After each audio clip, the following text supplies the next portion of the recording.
Good afternoon all of you. My name is Pramod Verma और मैं digital empowerment foundation और Nokia में सेंटर कोऑर्डिनेटर हूं। और आज मैं स्टीम 2 के क्लास सेकेंड को लेकर आया हूं। जैसा कि मैंने आपको स्टीम 2 के फर्स्ट क्लास में मैंने जो वीडियो बनाई थी उसमें मैंने आपको रेसिस्टेंस के बारे में बताया था कि किस प्रकार हम रेसिस्टेंस के कलर कोडिंग के द्वारा उसकी कैपेसिटी को बता सकते हैं, किस प्रकार हम उसकी कलर कोडिंग के द्वारा हम उसके रेसिस्टर का रेसिस्टेंस की गणना करते हैं। लेकिन आज मैं आपको लेकर आया हूं कॉम्बिनेशन ऑफ रेसिस्टेंस।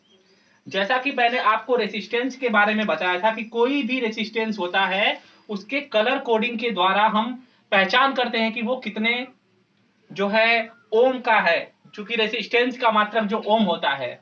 लेकिन अगर हमें सर्किट में इस रेसिस्टेंस को अरेंज करने की बात की जाए, इसको जोड़ने की बात की जाए, कॉम्बिनेशन की बात की जाए, तो ये जो इसका कॉम्बिनेशन होता है वो कई तरह से होता है, जिसको आज हम लोग पढ़ेंगे। तो मैं शुरू करता हूं। सबसे पहले जो रेसिस्टेंस होता है उसका कॉम्बिनेशन मुख्यतः दो तरीके से होता है। पहला होता है जो कॉम्बिनेशन होता है, पहला इसका वो होता है श्रेणी क्रम संयोजन, जिसको हम लोग कहते हैं सीरीज कॉम्बिनेशन।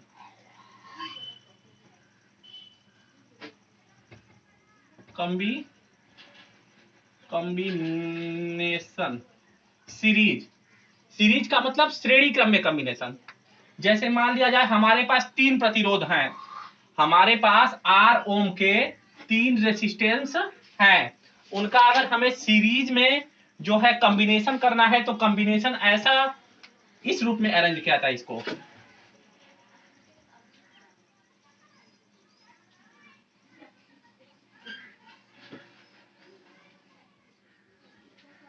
सीरीज में कॉम्बिनेशन के लिए कॉम्बिनेशन इस प्रकार किया जाता है कि पहले ओम का कॉम्बिनेशन दूसरे प्रतिरोध से, दूसरे प्रतिरोध का कॉम्बिनेशन तीसरे प्रतिरोध से, तीसरे से चौथे, चौथे से जितना सारा हो उसका सीरीज में। मतलब सीरीज कॉम्बिनेशन को अगर हमें चेक करना है तो इसका एक ही तरीका है कि इसमें धारा का मान हमेशा समान होता है। जैसे यहां से मान लीजिए आई एम्पियर की धारा प्रवाहित हो रही है, तो ये पहला हमारा रेसिस्टर्स है, ये हमारा दूसरा है, ये हमारा तीसरा है। इसको दिखा देते हैं R1, R2 और R3 से, R1, R2 और R3 से। और मान लिया जाए इसमें धारा प्रवाहित हो रही है आई एम्पियर की, तो ये वायर सेम है तो इसमें भी आई एम्पियर जाएगा, इसमें भी आई एम्पियर, इसमें भी आई एम्पियर। यानी अगर हम सीरीज में कंबाइंड करते हैं रेसिस्टेंस को, रेसिस्टर को, तो इसमें धारा का मान हमेशा इक्वल होता है। लेकिन अगर वोल्टेज की बात की जाए तो यहां का वोल्टेज कुछ अलग होगा, यहां का वोल्टेज कुछ अलग होगा, यहां का वोल्टेज कुछ अलग होगा। मान लिया यहां का वोल्टेज V1, यहां का V2, यहां का V3, क्योंकि सीरीज कॉम्बिनेशन में धारा का मान तो समान होता है लेकिन वोल्टेज जो है अलग अलग होता है, वोल्टेज अलग अलग होता है। तो अगर हमें तीनों वोल्टेज काउंट करना हो, अगर हम यहाँ पे मान लिए ओवरऑल हमारा वोल्टेज V था, यहाँ पे V1, यहाँ पे V2, यहाँ पे V3, तो अगर ओवरऑल अगर हम V की बात करें तो V is equal to V1 plus V2 plus V3, क्योंकि ओवरऑल वोल्टेज हमारा V है, बैटरी का वोल्टेज हमारा ओवरऑल कितना है, V है, तो V is equal to V1 plus V2 plus V3। अब हमें पता है कि ओम्स लॉ कहता है कि V बराबर I इंटू आर, V बराबर हमारा क्या होता है, I इंटू आर। ये हम लोग जानते हैं वोल्टेज विभवांतर बराबर धारा गुणे प्रतिरोध होता ही है। तो यहाँ पे अगर हम V का मान निकालें तो कुल धारा हमारा I है, तो V बराबर I इंटू कुल प्रतिरोध मान लेते हैं, ओवरऑल हमारा रेसिस्टेंस R है, तो V बराबर यहाँ पे हो जाएगा I इंटू आर। उसी तरह V1 बराबर, V1 में धारा कितनी जा रही है, इसमें I जा रही है, तो I इंटू आर होता है, तो R का मान यहाँ पे R1। उसी तरह यहाँ पे I इंटू R2, यहां पर V3 का मान कितना हो जाएगा, यहाँ पे I इंटू R3। क्यों हुआ एक बार और मैं समझा देता हूं। V बराबर होता है I इंटू आर, उसी तरह V1 बराबर I इंटू R1, क्योंकि पहला रेसिस्टेंस R1, V2 बराबर I इंटू R2 क्योंकि दूसरा रेसिस्टेंस R2, तीसरा V3 बराबर I इंटू R3 क्योंकि तीसरा रेसिस्टर R3 है। अब देखिए यहां पे हो गया I into R, overall resistance R, तीनों में हमारा कॉमन है I कॉमन हो जाएगा, बचेगा R1 plus R2 plus R3। यहां से I से I कैंसिल हो गया, यानी R is equal to R1 plus R2 plus R3। ये हमारा आ गया ओवरऑल फार्मूला कि अगर किसी रेसिस्टेंस को हम सीरीज में कंबाइंड करते हैं तो उसका ओवरऑल रेसिस्टेंस होता है जो R is equal to R1 plus R2 plus R3 dot dot dot dot dot dot dot. मतलब ये 5 रेसिस्टेंस हो तो R5 तक जाएगा, 6 रेसिस्टेंस हो तो R6 तक जाएगा, जितना रेसिस्टेंस हो उतना तक हम आगे बढ़ा सकते हैं। एक छोटा सा एग्जांपल मैं ले लेता हूं यहाँ पे। मान लिया यहाँ पे हमारे 3 रेसिस्टेंस है, पहला है 2 ओम, दूसरा है 4 ओम, तीसरा है मान लिया 6 ओम। बैटरी का विभवांतर मान लीजिए है 100 वोल्ट। अगर इसमें पूछे ओवरऑल रेसिस्टेंस तो R बराबर हम जानते हैं R1 plus R2 plus R3, तो R is equal to R1 का वैल्यू हो गया 2 प्लस 4 प्लस 6, यानी ओवरऑल R बराबर 4 2 6 6 12 ओम हो गया हमारा ओवरऑल रेसिस्टेंस। ओवरऑल रेसिस्टेंस कितना हो गया 12 ओम। तो अगर इसमें पूछ दे धारा का मान बताइए, तो धारा पूछ दे तो V बराबर I इंटू आर, तो I बराबर V अपान R। तो V का वैल्यू कितना दिया है 100 और R का वैल्यू आया है 12, तो हो गया 8.12/96 और 8.3 एम्पियर, 8.3 एम्पियर धारा का मान हो गया।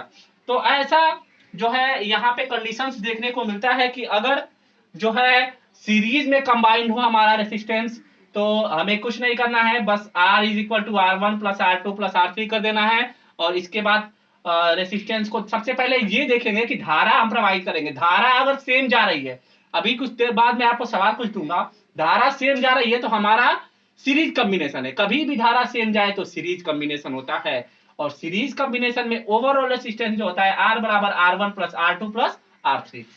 एक बार आप लोग लिखना है तो लिख लीजिए, फिर मैं मिटाऊंगा। होगा ना? तो अब मैं हम लोग पढ़ेंगे पैरेलल कॉम्बिनेशन। जैसा कि पैरेलल कॉम्बिनेशन की बात करें तो पैरेलल कॉम्बिनेशन ये होता है, इसमें वोल्टेज जो है समान होता है, लेकिन अगर हम लोग करंट की बात करें, धारा की बात करें तो धारा अलग अलग होती है। जैसे 3 मान लीजिए हमारे पास रेसिस्टेंस है R1 R2 R3, इसको हम लोग कंबाइन करते हैं, पैरेलल कॉम्बिनेशन करते हैं। तो मैंने बता दिया है आपको पहले ही कि पैरेलल कॉम्बिनेशन में जो करंट की वैल्यू होती है वो बिल्कुल अलग होती है। Current is not same in parallel combination. V voltage हो गया, पहला resistance R1 and R2 and last R3। Current की बात करते हैं हम लोग, यहां से हम फ्लो किए I एम्पियर की करंट। जब I एम्पियर की करंट फ्लो करेंगे तो यहां तक सेम वायर है तो करंट का मान भी सेम होगा। बट देयर यहां पे हम देखते हैं कि करंट जो है 3 लाइन में डिवाइड हो जा रही है। First I1, second I2 and third I3। Current 3 part में डिवाइड हो गई, I1 I2 and I3। But voltage यहां पे तीनों वायर है, यहां पे भी तीनों वायर है, तो वोल्टेज जो है ये हमेशा सेम रहेगा। V वोल्टेज यहां तक आया, यहां तक पूरा सेम वोल्टेज रहेगा। V वोल्टेज जितना यहां पे V होगा और यहां से 0 है तो यहां भी 0, यानी V और 0 वोल्टेज सेम रहेगा, लेकिन करंट का मान क्या होगा अलग अलग होगा। तो करंट का मान अलग है, तो अगर हम करंट को काउंट करें तो I बराबर, ओवरऑल करंट मान लेते हैं I है, तो I बराबर तीनों I1 divided into I2 I3, 3 part में डिवाइड हुआ है तो I1 plus I2 plus I3, I बराबर I1 plus I2 plus I3। तो अभी हमने ये फार्मूला से दिखाया था V बराबर I इंटू आर होता है, तो यहां से अगर हम I का वैल्यू काउंट करें तो I बराबर हो जाएगा V upon R। Overall resistance हम मान लेते हैं R। ओवरऑल रेसिस्टेंस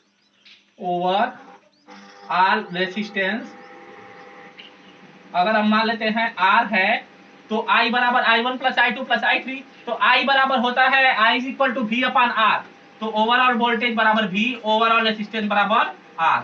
उसी तरह I1 का ओवरऑल वोल्टेज बराबर V, और रेसिस्टेंस कितना है पहले का, I1 वाले का रेसिस्टेंस कितना है R1 प्लस, उसी तरह I2 वाले का रेसिस्टेंस है R2, तो V अपान R2। उसी तरह I3 वाले का रेसिस्टेंस कितना है R3, तो V अपान R3। अब एक बात है यहाँ पे कि हमने V क्यों रखा, क्योंकि सबका वोल्टेज जो है V है। अब यहाँ से हम लोग देखते हैं कुछ हमारा कॉमन मिल रहा है, यहाँ पे V अपान R हो गया। यहाँ से हम देखेंगे V कॉमन है, तो V कॉमन करेंगे तो यहाँ बचेगा 1 upon R1, 1 upon R2 plus 1 upon R3।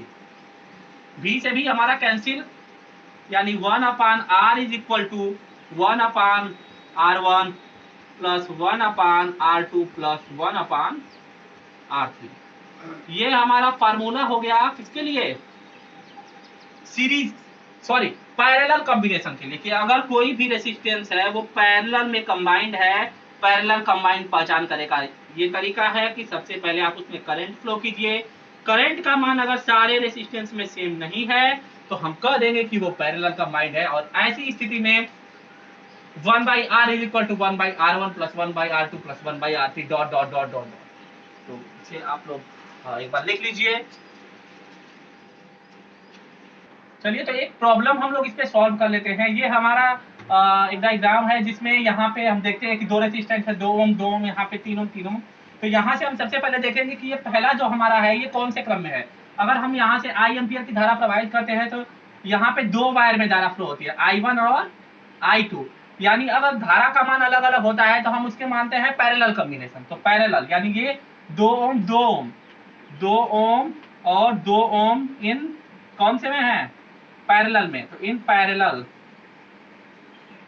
तो पैरेलल में 1 by R upon 1 by 2 plus 1 by 2, यानी 1 अपान आर बराबर 1 1 1 1 और 1 और 1 हो जाएगा 2 बाई 2, यानी आर बराबर हो जाएगा 1।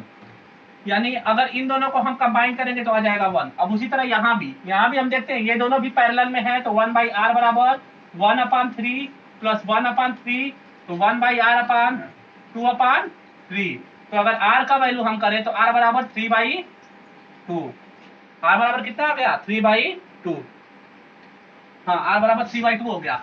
फिर अगर हम इन दोनों को हमने कंबाइन करके एक बना लिया तो डायग्राम हमारा कैसा बनेगा, डायग्राम जो है हमारा ऐसा बनेगा। ये दोनों कंबाइंड होकर कितना ओम हो गया 1 ओम, और ये दोनों कंबाइंड होकर 3 बाई 2 ओम। अब यहाँ से ये सीरीज में हो गया, क्योंकि I एम्पियर की धारा इसमें भी I एम्पियर की धारा, इसलिए धारा का मान सेम होगा, तो ये सीरीज हो गया। सीरीज में R is equal to R1 plus R2, यानी 1 प्लस 3 बाई 2। तो ये हो जाएगा 2 1 जा 2 और 3, 2 प्लस 3 बाई 2, यानी R बराबर 5 बाई 2 ओम।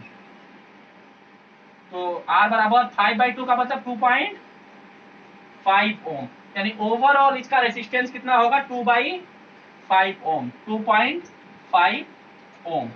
तो ये था हमारा आज का ये वीडियो जिसमें मैंने आपको पैरेलल कंबाइन करना और सीरीज कंबाइन करना बताया। ये आपको कैसा लगा हमें जरूर बताएं, और इस वीडियो को लाइक जरूर करें। Thank you.